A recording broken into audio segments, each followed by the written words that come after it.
بسم اللہ الرحمن الرحیم۔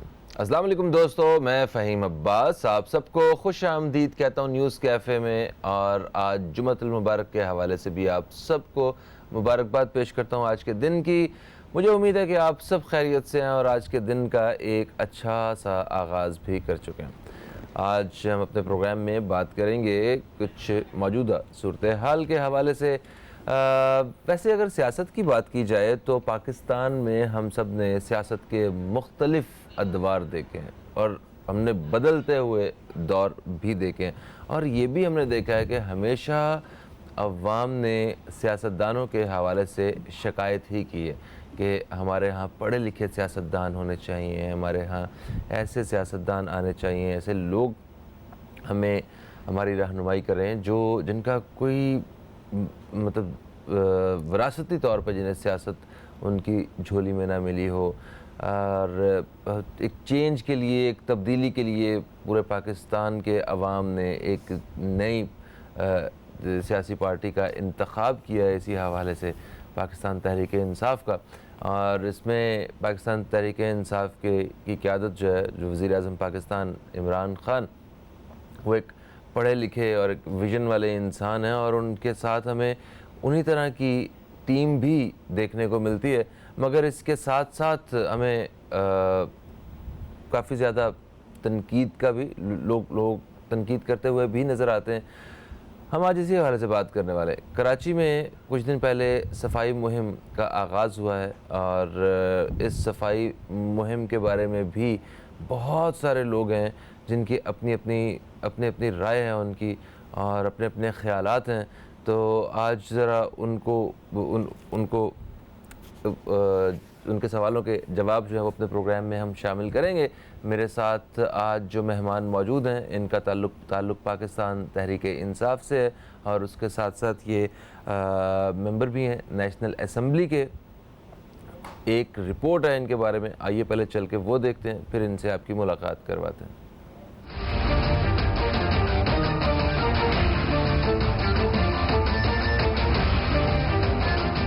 حلقہ این 247 کی اپنی ایک الگ ہی حیثیت رہی ہے، جہاں سے ماضی میں ایم کیو ایم کو فتح نصیب ہوئی۔ 2008 کے انتخابات میں ایم کیو ایم کی خوش بخت شجاعت نے کامیابی حاصل کی اور قومی اسمبلی کی رکن بن گئیں۔ 11 مئی 2013 کو عام انتخابات منعقد ہوئے، جس میں ایم کیو ایم کے سیفان یوسف نے کامیابی سمیٹی۔ الیکشن 2018 میں پاکستان تحریک انصاف کے عارف الرحمان الوی نے 77,659 ووٹ حاصل کر کے کامیابی حاصل کی۔ عارف الوی نے صدر کے منصب کے لیے اپنی جیتی ہوئی سیٹ سے استعفیٰ دے دیا، پھر ضمنی انتخابات کی منزل بھی آئی۔ حلقہ این 247 سے پی ٹی آئی کے آفتاب حسین صدیقی، پی ایس پی کے ارشد عبداللہ وہرا، ایم کیو ایم کے صادق افتخار اور پی پی پی کے کیسر خان نظامانی میدان میں مد مقابل تھے، جس میں پی ٹی آئی کے آفتاب حسین صدیقی نے فتح حاصل کی۔ آفتاب حسین صدیقی ایک پاکستانی سیاستدان ہیں جو پی ٹی آئی کے پلیٹ فارم سے 21 اکتوبر 2018 کو حلقہ این 247 سے ممبر قومی اسمبلی منتخب ہوئے۔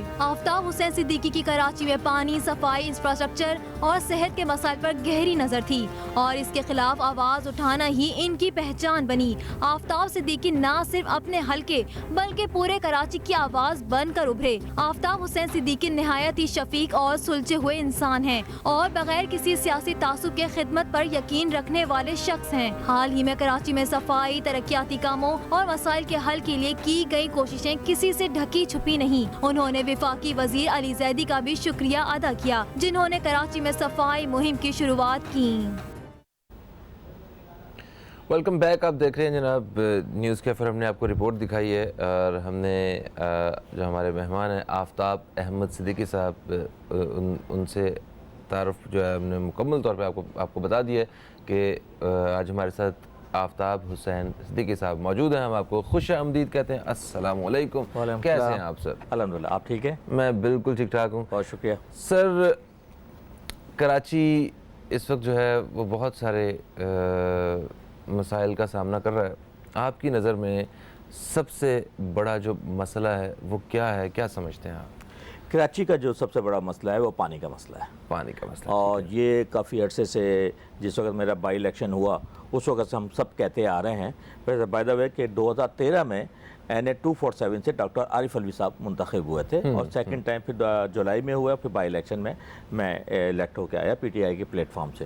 تو کراچی کا اگر 10 مسئلے ہیں تو اس میں سے 6 مسئلے پانی کے ہیں, اور کراچی کو پانی پچھلے 11 سالوں میں نہیں مل پایا. ایک ایڈیشنل 1 گیلن پانی بھی کراچی کے لیے ایڈ نہیں ہوا. اس کی کئی وجوہات ہیں کہ گورنمنٹ آف سندھ نے اس پہ توجہ نہیں دی, اور جو K4 کا منصوبہ شروع کیا وہ بھی ٹیکنیکلی فیل ہو چکا ہے, اور اس وقت شیلف ہے, پچھلے 8 سے 10 مہینے ہو گئے ہیں. پہلے بھی الیکشن کے وقت بھی میں نے بہت کلیئرلی آپ کے پروگرام میں بھی بات ہوئی تھی, اس وقت بھی یہ کہا تھا اور مستقل میں کہتا آ رہا ہوں کہ K4 سے جو ہمیں 260 MGD واٹر فیز 1 میں اور 260 سیکنڈ اور پھر 630 MGD واٹر ملنا تھا, وہ اب اگلے 4 سال تک اس کا کوئی عطا پتہ نہیں ہے. کراچی شہر کو اس وقت 450-470 MGD واٹر ملتا ہے, جبکہ کراچی کی جو ریکوائرمنٹ ہے, جو پاپولیشن ہے, سینسس کے حساب سے 16 ملین بتاتے ہیں, جو ہمارے کیلکولیشن ہے, جو پورے کراچی کی ہے وہ 2.5 کروڑ سے زیادہ کی آبادی ہے, اور اس آبادی میں ہر سال 4 سے 5% جو ہے اضافہ ہوتا ہے, جس میں 2.5 سے 3% مائگریشن ہوتی ہے, اور پھر نیچرل گروتھ الگ ہے. تو کراچی کے لیے پانی ایک بڑا سیویئر ایشو بن چکا ہے, اور اس پہ میں کافی دنوں سے کہہ رہا ہوں کہ واٹر رائٹس شروع ہو گئے ہیں اور ہونے والے ہیں. ٹھیک ہے, تو سر اس پہ کون کام کرے گا؟ جی سندھ گورنمنٹ کرے گی. دیکھیں 18 امینڈمنٹ کے بعد یہ ساری رسپانسبلٹی صوبہ سندھ کی ہے, اور صوبہ سندھ میں پیپلز پارٹی کی گورنمنٹ ہے.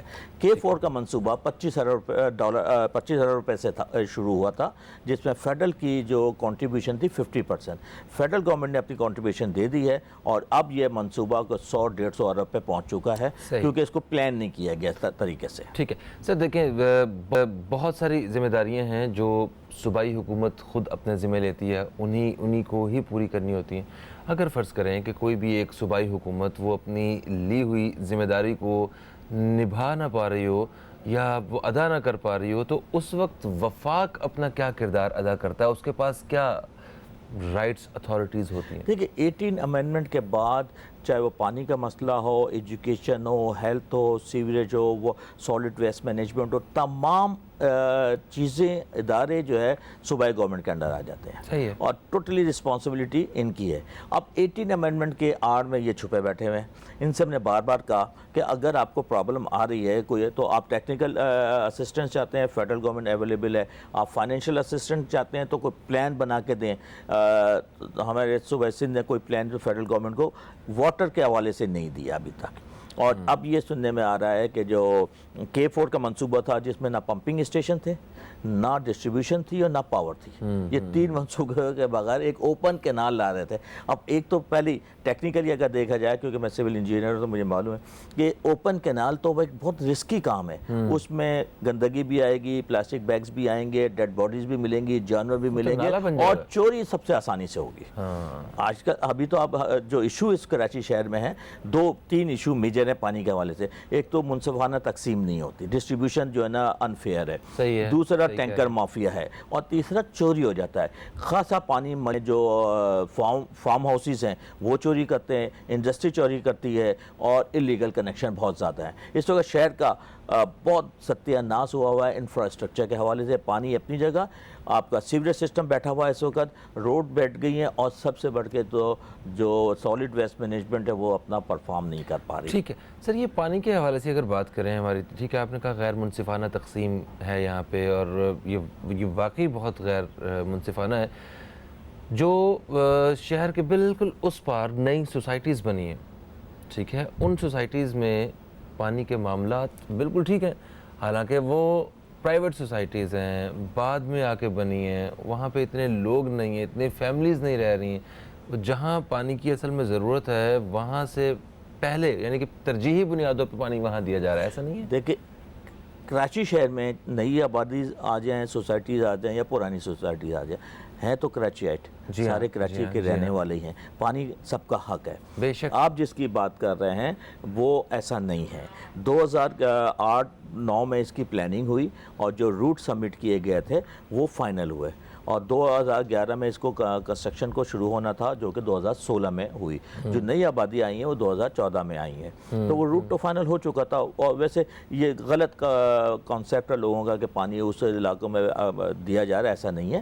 وہ بورنگ واٹر سے وہ پانی لے رہے ہیں. ٹھیک ہے، تو یہ محض غلط فہمی ہے، غلط فہمی ہے. اور پھر میرا تو بلیو یہ ہے نا کہ کراچی والے رہ رہے ہیں نا وہاں پہ بھی، جی ہاں، عام عوام رہ رہی، پاکستانی عوام رہ رہی پانی ہے تو نا. کراچی کو ہی مل رہا ہے، مگر یہاں پہ بات جو ہے نا وہ جاتی ہے کہ غریب عوام جو ہے انہیں نہیں مل رہا، اور جو افورڈ کر سکتے ہیں انہیں مل رہا ہے. سب کے ساتھ یہ حالت ہے، چاہے غریب ہو، امیر ہو، بزنس مین ہو، بیوروکریٹس ہو، کوئی بھی ٹیکنوکریٹس ہو، پانی کا پرابلم سب کے ساتھ. جی ایون ڈیفینس میں اچھا خاصا برا حال ہے پانی کا. جی جی، وہاں پہ بھی ٹینکر چلتے ہیں، اگر ٹینکر بند ہو جائے تو ڈیفینس کو پانی نہیں مل سکتا. جی ہاں جی. ایک وقفہ ہے، وقفے سے واپس آتے ہیں سر. ہم بات کریں گے یہ جو کلین کراچی کے حوالے سے صفائی مہم جو شروع ہوئی ہے نا، اس بارے میں بات کریں گے کہ اس میں کتنا کردار ادا کر رہی ہے Pakistan Tehreek Insaf, city government, Sindh government, ان کے کردار کے حوالے سے بات کریں گے. کہیں مت جائیے، اب تک دیکھتے رہیے نیوز کیفے، دیکھتے رہیے. ابھی آپ سے دوبارہ ملاقات ہوتی ہے.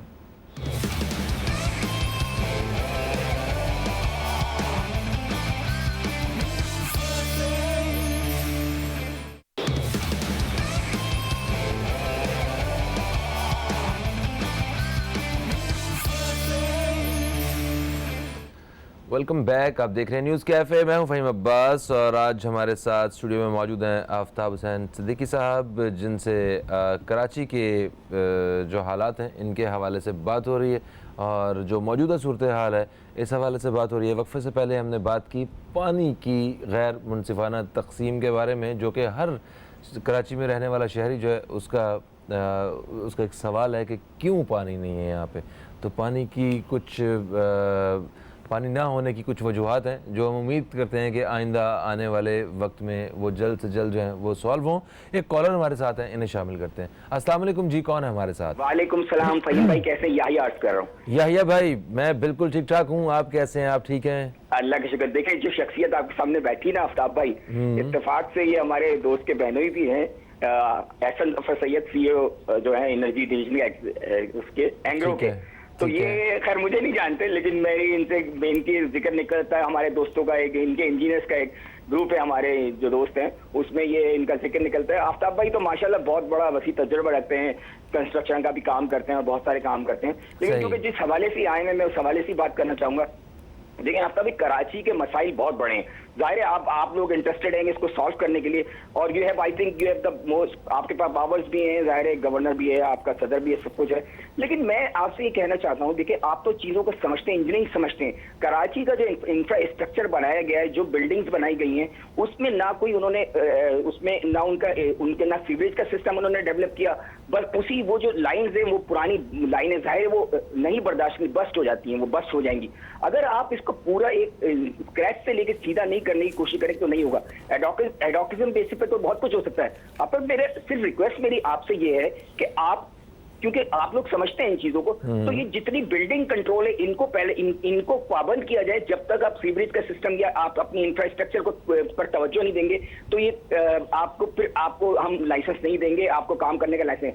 دوسرے کہ پانی کے حوالے سے میں کہنا چاہوں گا، پانی کے ان ایکول ڈسٹریبیوشن بالکل صحیح کہہ رہے ہیں فہیم بھائی. خدا کی قسم میں تو بالکل ہائیڈرنٹ کے پیچھے رہتا ہوں، میرا گھر ہائیڈرنٹ سکن کے پیچھے، میرے گھر پانی نہیں آ رہا اور میں مسلسل ٹینکر سے پانی ڈلا کے تھک گیا ہوں. تو یہ ایک ایسا چکر ہے کہ جب اس میں جو ان کی ساری انتظامیہ انوالو ہوتی ہے اور لائن مین انوالو ہوتے ہیں اور ٹینکر مافیا سے پیسے لے کے پانی بند کر دیتے ہیں، تو اس پہ بھی ذرا توجہ اس طرف، یہ بھی مافیا سسٹم جب تک ختم نہیں ہوگا تو نہیں ہوگا. اور میں امید بہت اچھی رکھتا ہوں آفتاب بھائی کی، ان کی ٹیم سے، انہوں نے جو انیشیٹو لیا، اللہ تعالیٰ ان کو کامیاب کرے اور ہم ان کے دعا گو ہیں. تھینک یو سو مچ. بہت شکریہ جی. جناب یحییٰ آپ کا کہنا بالکل صحیح ہے. پانی کے حوالے سے کراچی میں پانی جو اویلیبل ہے وہ 40% اویلیبل ہے جو ریکوائرمنٹ ہے ہماری، اور پیورلی یہ رسپانسبلٹی سندھ گورنمنٹ کی ہے. فیڈرل گورنمنٹ اس میں انٹروین نہیں کر سکتی کیونکہ اس کا ڈومین نہیں ہے. پانی، sewerage, infrastructure, road carpeting, health, education, اس کے عوض سندھ گورنمنٹ کو فیڈرل سے جو گرانٹ ملتی ہے این ایف سی کے تحت 60% فیڈرل ریونیو کا جو بجٹ ہے وہ صوبوں کو جاتا ہے، اور 60% کا 24.5% صوبہ سندھ کو ملتا ہے. اس سال جو ریونیو کلیکٹ ہوگا اس کا تقریباً 830 ارب روپے صوبہ سندھ کو ملیں گے. اور یہ آپ کا کہنا ٹھیک ہے کہ بلڈنگ کنٹرول اتھارٹی جس وقت تک کراچی تھی، کراچی کے D A Karachi building control authority جب تھی تو کچھ مینیج ہو رہا تھا، کنٹرول ہو رہا تھا جو انلیگل کنسٹرکشن کے حوالے سے. اس کو انہوں نے بنا دیا سندھ بلڈنگ کنٹرول اتھارٹی. اس کے بعد تو بالکل کراچی شہر میں کوئی کنٹرول نہیں ہے. جس کے جہاں مرضی آتی ہے وہ پورشن بنا لیتا ہے, جہاں مرضی آتی ہے وہ آگے قبضہ کر لیتا ہے. کنٹرول نہیں ہے. کنٹرول ہے تو صرف ایک چیز پہ ہے کہ کرپشن کے اوپر. یہ اپنا کرپشن آپ کریں اور اس کرپشن کے آگے جو بھی آپ کرنا چاہیں وہ کر سکتے ہیں. تو کراچی شہر کے حوالے سے تو بہت ہی بری صورتحال ہے. آپ کالونیز میں جائیں, آپ اولڈ سٹیز میں جائیں, وہاں پہ 2-2.5 فٹ کی جو ہے نا گلیاں ہیں, 2 آدمی نہیں گزر سکتے, ڈیڈ باڈی وہاں سے نہیں جا سکتی. اور جو ہمارا انفراسٹرکچر تھا سیوریج کا یا پانی کا یا الیکٹرک کا, وہ گراؤنڈ پلس 1 اور 2 کے لیے تھا, جو اب گراؤنڈ پلس 9-10 بلڈنگ بن گئی ہے. آپ دیکھیں کہ جسٹس گلزار صاحب نے, آنریبل جسٹس گلزار نے کراچی کے حوالے سے کئی کمنٹس کیے ہیں. ایک کمنٹ سے یہ بھی آیا تھا کہ سب سے کرپٹ جو اگر گورنمنٹ ہے تو صوبہ سندھ کی گورنمنٹ ہے. اور اسی طرح انہوں نے کئی انیشیٹو بھی لیے ہیں کراچی کے حوالے سے. پچھلے 2 سے 2.5 سال میں دیکھیں تو کراچی میں جو کنسٹرکشن تھی, ہائی رائزز بند, اس کے اوپر بین تھا اور ہاریزنٹل اسپریڈ ہو رہا تھا کراچی شہر. اور آپ دیکھیں کہ پرائم منسٹر نے بھی یہ کہا کہ جس وقت ایریل ویو لیں یا آپ جہاز سے اتریں تو آپ کو ایک کانکریٹ کی سلیب نظر آتی ہے, صرف کئی یہاں پہ گرینری وغیرہ نہیں ہے, جس کے اوپر اب پرائم منسٹر کے ویژن کے حساب سے گرین کراچی اور گرین پاکستان کے اوپر کام ہو رہا ہے. اسی طرح بھی علی زیدی صاحب نے بڑا زبردست انیشیٹو لیا کراچی کی صورتحال کو دیکھتے ہوئے, لیٹس کلین کراچی. صحیح. جی سر, کراچی کی صفائی کے حوالے سے واقعی اس وقت پاکستان تحریک انصاف کافی سرگرم تو ہے, مگر کیا لگتا ہے کہ یہ 10 دنوں میں یہ جو آپ نے ٹارگٹس لیے ہیں وہ صفائی کے حوالے سے پورے ہو جائیں گے؟ کیونکہ بارشوں کا آغاز اس وقت سندھ میں ہو چکا ہے اور کوئی پتہ نہیں کہ ابھی 1 گھنٹے بعد, آدھے گھنٹے بعد یا 4 گھنٹے بعد کراچی میں بھی بارشوں کا سلسلہ شروع ہو جائے. دیکھیں, ہماری پلاننگ یہ تھی علی زیدی صاحب کی اور ان کی ہماری جو ٹیم ہے MNAs MPs کی, کہ ہم کسی طرح اس بارشوں سے پہلے نالوں کی صفائی کسی حد تک کرتے ہیں جو تاکہ وہ پانی نالوں سے نکل جائے. اب یہ کیمپین جو ہے نا ٹائم باؤنڈ نہیں ہے. اب یہ کیمپین جو ہے رزلٹ اورینٹڈ کیمپین ہوگی. کراچی شہر کا 13 سے 14 ہزار ٹن گاربیج ڈیلی کلیکٹ ہوتا ہے, جس میں سے جو اٹھایا جاتا ہے 5 سے 6 ہزار ٹن اٹھایا جاتا ہے, جو سالڈ ویسٹ مینجمنٹ جو سندھ گورنمنٹ کے پاس ہے. باقی ادھر ہی رہ جاتا ہے. باقی ادھر رہ جاتا ہے اور پھر سمندر میں چلے جاتا ہے, جس سے سمندری آلودگی کا ہو رہی ہے. اور ہماری جو نئی جیٹی آ رہی ہے وہ جیٹی آپریٹ نہیں ہو سکتی, جہاز آنے بند ہو جائیں گے, سمندر کی پولوشن اتنا زیادہ ہو گیا. اسی طرح انٹریٹڈ واٹر جو سیوریج واٹر ہوتا ہے وہ 250-300 MGD جو ہے سمندر میں ڈال دیا جاتا ہے. پچھلے 11 سالوں میں کراچی شہر میں کوئی ڈیولپمنٹ نام کی کوئی چیز ہوئی نہیں. آپ ٹرانسپورٹ دیکھ لیں, میٹروپولیٹن سٹی ہے, بڑے سٹیز میں جاتا ہے 2.5 کروڑ کی جو آبادی ہوئی ہے, اس لیول کے تو کنٹریز ہوتی ہیں. یہاں پہ نہ میٹرو ہے کوئی, نہ یہاں پہ سب وے ہے, نہ یہاں ٹرانسپورٹ کا انتظام ہے. کراچی شہر کو تو ایک ریونیو انجن بنا دیا گیا ہے کہ بس ریونیو جنریٹ کرے, اس کے اگینسٹ اس کو کچھ نہ ملے. صحیح. اب دیکھیں میئر کراچی, ان کو جب جو ان کے کام ہیں وہ جو ہمیں نظر آتا ہے ٹی وی پہ, وہ کام کرنا چاہتے ہیں اور وہ شکایت کر رہے ہوتے ہیں کہ مجھے پیسے نہیں مل رہے, پیسے نہیں دے رہے, پیسے دیتے نہیں ہیں, وہ کیسے کام کریں, ہمیں ہر چیز کے لیے فنڈز چاہیے. تو مطلب یہ سارے معاملات کیا وہ ایسی طرح 5 سال شکایت کرتے رہیں گے اور جائیں گے, وہ کہیں گے ہمیں انہوں نے سندھ والوں نے پیسے ہی نہیں دیے, ہمیں فنڈز ہی نہیں دیے, ہم کام کیا کرتے؟ تو مطلب ان کا کیا سولوشن کیا ہے اس طرح کی چیزیں؟ دیکھیں, جس وقت میئر کے الیکشن ہو رہے تھے, بلدیاتی الیکشن ہو رہے تھے, ڈاکٹر فاروق ستار نے ٹی وی پہ آ کے بہت کیٹیگوریکلی یہ کہا, جب ان سے پوچھا گیا کہ آپ کے پاس تو ریسورسز نہیں ہوں گے, کیونکہ سندھ گورنمنٹ نے سارے ریسورسز لوکل گورنمنٹ کے قبضے کر لیے ہیں, چاہے واٹر اینڈ سیوریج بورڈ ہو, سالڈ ویسٹ مینجمنٹ ہو اور دوسرے اداروں ہو, سب یہ ان کے پاس چلے گئے. لوکل باڈیز کے پاس سوائے صفائی کے کچھ اور کچھ چاہیے جھاڑو لگانے کے, اس کے لیے بھی فنڈز ان کو بیچاروں کو نہیں ملتے ہیں. تو یہ ہوا تھا اس وقت انہوں نے کہا تھا کہ ہم اپنے ریسورسز سے, اپنے بزنس مین سے, کراچی کے اسٹیک ہولڈر سے یہ فنڈ جنریٹ کریں گے جو علی زیدی صاحب اب کر رہے ہیں. دیکھیں, ول ہونی چاہیے, اور جب تک ول نہیں ہوگی اور خالی اگر سیاست کریں گے تو سیاست تو یہ کام نہیں ہوگا. اس وقت بھی کوئی نہ سندھ گورنمنٹ نے نہ فیڈرل گورنمنٹ نے کوئی گرانٹ نہیں دی ہے. لیٹس کلین کراچی کی جو کیمپین چل رہی ہے, اس میں کراچی کے اسٹیک ہولڈرز نے, کراچی کے ایسوسیشن نے, کراچی کے بزنس مین پارٹیسپیٹ کر رہے ہیں. گو کہ ابھی یہ وہ اس لیول پہ نہیں پہنچے. ہم جو کلیکشن ہمیں چاہیے تھی تقریباً 40 کروڑ پہ کلیکٹ ہوئے ہیں. 1.75 بلین کا یہ کیمپین ہے. اس میں فیز 1 میں ہم نے یہ پلان کیا تھا کہ